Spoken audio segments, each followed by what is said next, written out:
Voilà donc ne balma Facebook jama obe salam alaikum. Obalma ke Idriss Martinez kunimpo mangalu.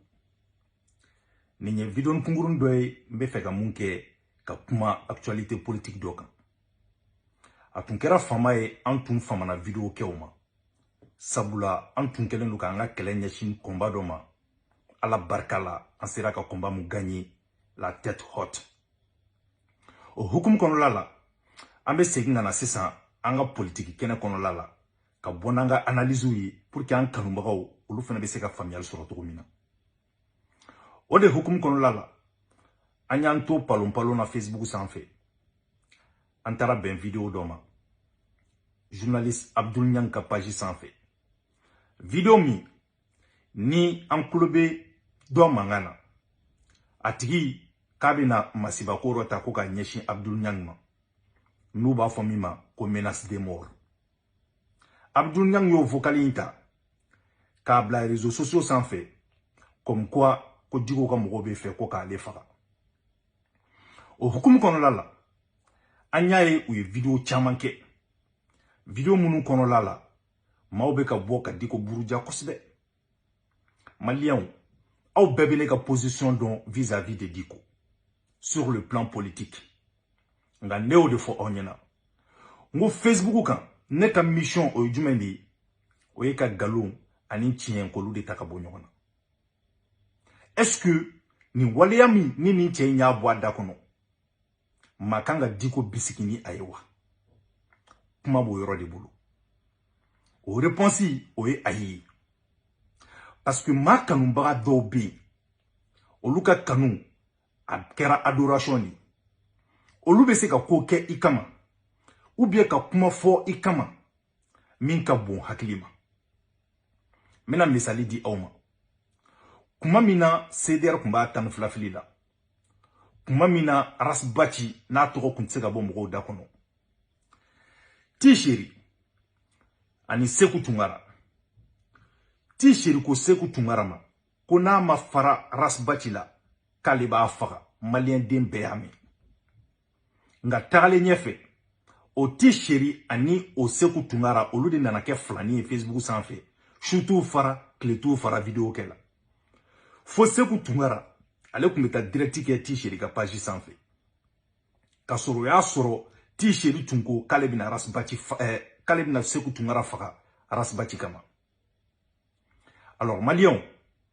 Nere Idriss Konipo, personnellement, j'ai été victime des menaces de mort. C'est der Mogoka Kanumbaga Dobolo.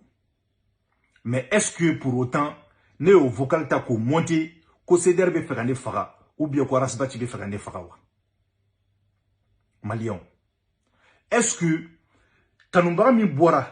kabe fega Abdul Nyang faga, ma be se ka fo ko e Diko noyewa?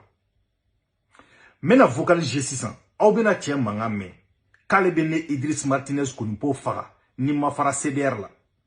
est-ce que okoro ko CDR de be feka ne faga wa est-ce que okoro ko rasbati de be feka ne faga wa tien mu mena kuma bi est-ce que rasbati yere ba don ko ni tien be balula ou bien ka salendo wa nene tara ko meta rasbati bisigino yi ou bien ka CDR bisigino yi est-ce que ne ma bi rasbati na ka CDR kan wa Malion, anga slogan odi prévu contre prévu,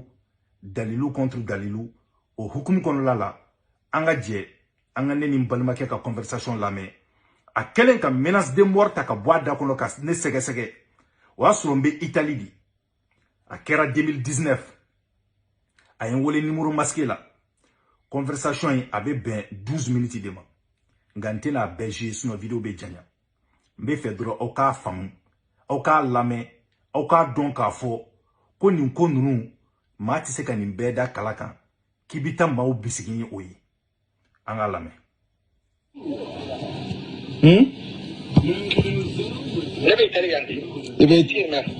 Ibe oramdia.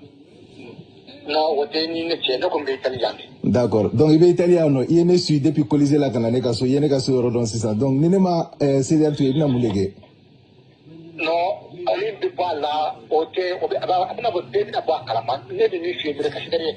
D'accord. Ni bise ki yere yero fonde sisan ne yere beti ni 100 parce que bi ne te bara la quoi pour que ka yiri la ko o chete ngum be se ka ne baga ibi yoro fon 100 beti ni 100 ifle le yorom na.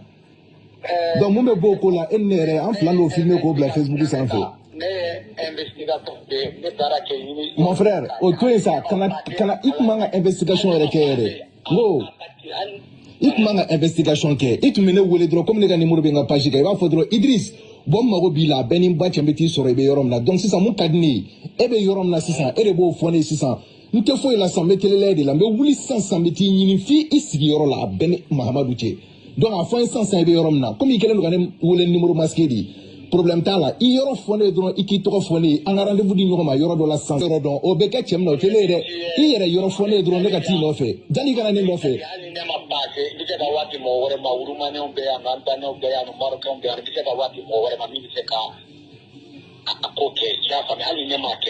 d'accord balima o bora ka chema ngame sisa ako ale bene ka su yoro don ko hali n'ale yɛrɛ ma passer action na a bɛ se ka wari di Wurumanaw ma a bɛ se k'a di Albanaw ma a bɛ se k'a di Marokɛw ma pour que a kana dɔn yɛrɛ ko Malien de passera à l'acte. Ça c'est menace de mort k'ale bɛ fɛ ka ne faga a bɛ passer mɔgɔ wɛrɛw fɛ pour que ka ne faga ni ne ma fara CDR la. Est-ce que aw delila ka nin vocal in mɛn réseaux sociaux sanfɛ wa? Non, parce que nin tɛ ne ni CDR ka kɛlɛ ye nin tɛ ne ni Rasbati ka kɛlɛ ye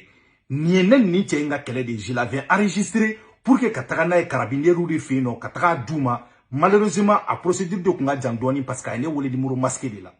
tribunal la taga ni fen kumbala ni be ni keleke est-ce que ne kanga CDR de kelewa ni ne be ni keleke est-ce que ne kanga Rasbati de kelewa non c'est pas le CDR ni Rasbati qui m'ont porté menace de mort mais c'est un individu mal intentionné qui se dit fan du CDR et de Rasbati. Donc mam nye vocal ti Abdou Niang Jani Abdou Niang kata bi diko kan ou bien kata bi semasi kan nyabala karamo do werebe ka boka kutuba ko kola aw ni alache makanga ta bi kibeta jalaki bi diko kan nko inawa nyo fo ya bebene ka position don vis-à-vis de diko politiquement mais nga conscience se kan permettre kan nye ka don ka nyona kerane erela ka kla kan nyeda tugo kan maw kata diko neni ka buruja galonka anga sega anga yoro na metuguni kebe ka fo yoro na kabna Albano blaka ne fene ebe yorom na sisan ere bo fone sisan nte fo ila sa metelele de la me wuli 100 meti nyini fi isigi yoro la ben Mahamadou che donc à fin 100 ebe yorom na comme ikele ngane wole numéro masqué di problème ta la i yoro fone dron iki to fone an rendez-vous di nyoma yoro do la 100 e na don Idriss e mo fasu kam 100 na kera mu e jeli no ma balma amba filmer ka bla direct la 100 i yoro fone dron ibe yorom na ne de ti nyini e tani nyini de ane baga ti bene ka so yoro don o be ka chem no kele de i yere yoro fone dron ne ka ti no fe jani kana ne no fe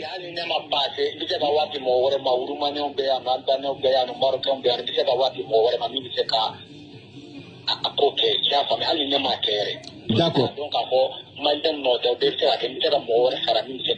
ok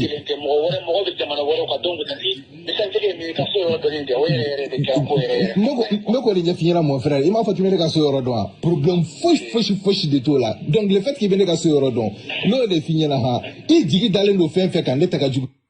voilà Malion donc nya fo et tout mina vocali nga jante fait ka BG vidéo kana jenya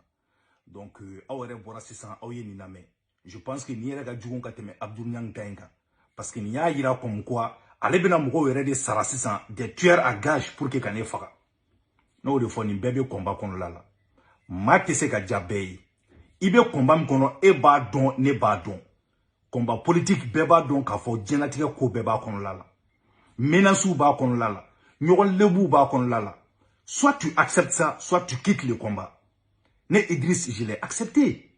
Tiens une fois ma fo bi ma del ka bona vocali ka je comme na yira hina du molo ve ka yira ka beta betan. Nini tiens yi faka diko mi faka de. Ma wara di faka diko mi faka CDR mi faka. Donc au finina ma kanumba be itu be don ma kanumba be itise ku be contrôler en wo tiens fo nyona.